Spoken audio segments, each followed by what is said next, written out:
हमारे देश को आज़ाद हुए 75 साल से ज़्यादा हो गए हैं और अभी भी हमारे देश की संसद में मुद्दे क्या होते हैं। एक फिल्म को बॉयकॉट करना, उसका समर्थन करना, या फिर किसी एक व्यापारी के ऊपर कोई रिपोर्ट आ जाती है तो उस व्यापारी के बारे में हमारे देश की संसद में, पूरी दुनिया की सबसे बड़ी डेमोक्रेसी की संसद के अंदर, नेता, सरकार और विपक्ष उसके बारे में बात करती है। क्या हमें यह सवाल खुद से और सरकार से और नेताओं से पूछना नहीं चाहिए कि हमने देश के आज़ादी के 75 साल के बाद किया क्या है? क्या हम अपने देश ने हमने अपने देश को इतना निर्भर बना दिया है कि 2 4 10 व्यापारी ही इस देश को चला रहे हैं? हम सभी ने देखा कि किस तरीके से एक 8-10 एम्प्लॉय वाली कंपनी हिंडनबर्ग, जिसे हम कुछ दिन पहले तक नहीं जानते थे, उसने पूरे देश को हिला दिया, देश के स्टॉक मार्केट को हिला दिया और देश के सबसे बड़े व्यापारी की वर्थ को इतना घटा दिया कि आज उसकी बात संसद में हो रही है। भूचाल पूरे देश में आ गया था और लगातार शेयर की वैल्यू गिरती जा रही थी। कहां 3800 रुपए के शेयर से 1100 रुपए तक वैल्यू आ गई थी और अब हैरानी की बात यह है कि 1900 से ज्यादा एक बाउंस बैक कर दिया है अडानी ने। सब जानकर हैरान है और कारण अगर आपको पता चलेगा, अगर असली दाव जो एक व्यापारी ने, जो अडानी ने खेला है, जो मैं कहूं एक ट्रिक खेली है, उसे समझना चाहिए आप लोगों को कि ये किस तरीके से बढ़ा है और क्या सही मायने में अगर ये बढ़ा है तो ये ऐसे ही बढ़ता जाएगा या कुछ और बात है। हिंडनबर्ग की रिपोर्ट के बाद लाखों करोड़ों का नुकसान हुआ और हिंडनबर्ग की रिपोर्ट ने जो सबसे बड़ी बात कही थी वो ये बात कही थी कि आपकी कंपनी जो है उन्होंने लोन ले रखा है और उस लोन से या जो भी नेट वर्थ है उससे आपका जितना प्रॉफिट आ रहा है, आपके शेयर्स की वैल्यू उससे कहीं ज्यादा है, जिसकी वजह से आरबीआई भी सख्ते में आया था और एलआईसी जैसी कंपनियां भी देख रही थी कि हमारी क्या इन्वेस्टमेंट है। इसके बाद बैंकों को भी तलब किया था आरबीआई ने कि आप एक एग्जैक्ट सिचुएशन बताइए कि कितना जो है लोन आप पर है। तो मतलब बैंकों का लोन और दूसरी तरफ जो अडानी की जो लोन की स्थिति है उस पर बात हुई थी हिंडनबर्ग रिपोर्ट में।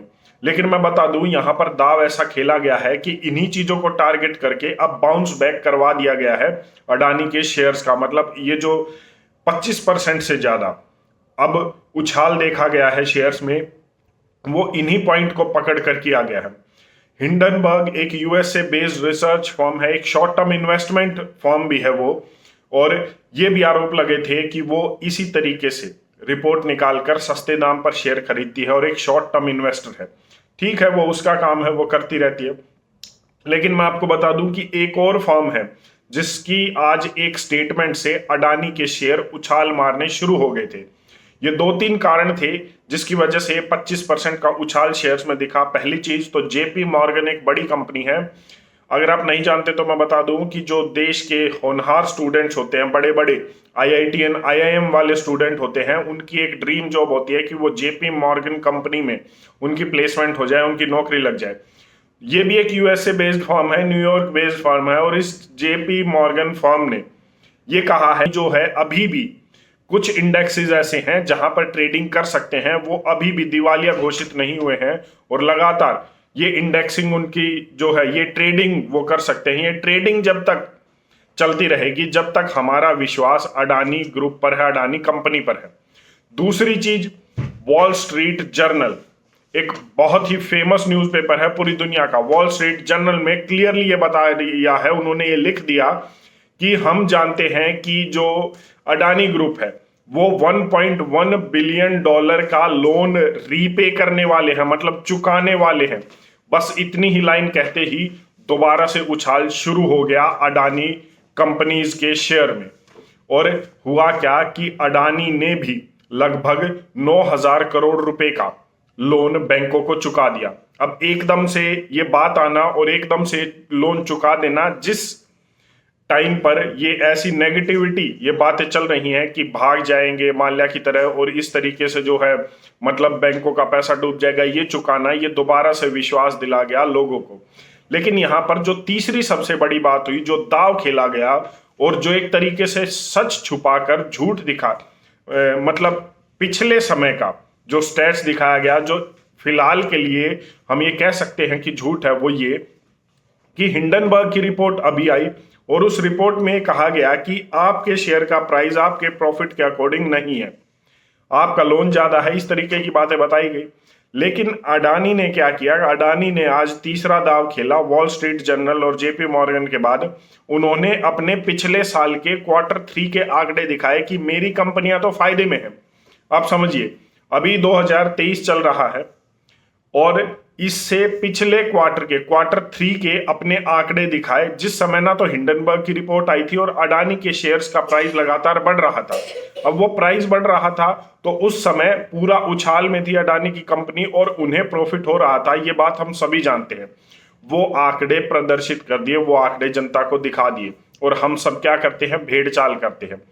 वो कब के आंकड़े हैं किसी को मतलब नहीं है, किस तरीके से दिखाए गए किसी को मतलब नहीं है, कौन सी कंपनी के आंकड़े दिखाए गए किसी को मतलब नहीं है। बस एक ट्वीट कर दिया, दिखा दिया कि हाँ भाई मेरी कंपनियों में किसी भी तरीके का नुकसान नहीं हो रहा और मेरी कंपनियां फायदे में हैं। बस हमें इतना ही चाहिए था और जैसे ही ये हुआ दोबारा से 1900 से ज्यादा पर शेयर पहुंच गया। लेकिन एक सवाल जिसका जवाब आपको देना है, क्योंकि मैं आज सिर्फ आपको ये बताऊंगा कि क्या कारण थे और क्या दाव खेला गया, जो मैंने बताया आपको कि पिछले आंकड़े दिखाकर शेयर के प्राइस में उछाल दोबारा से ला दिया गया है।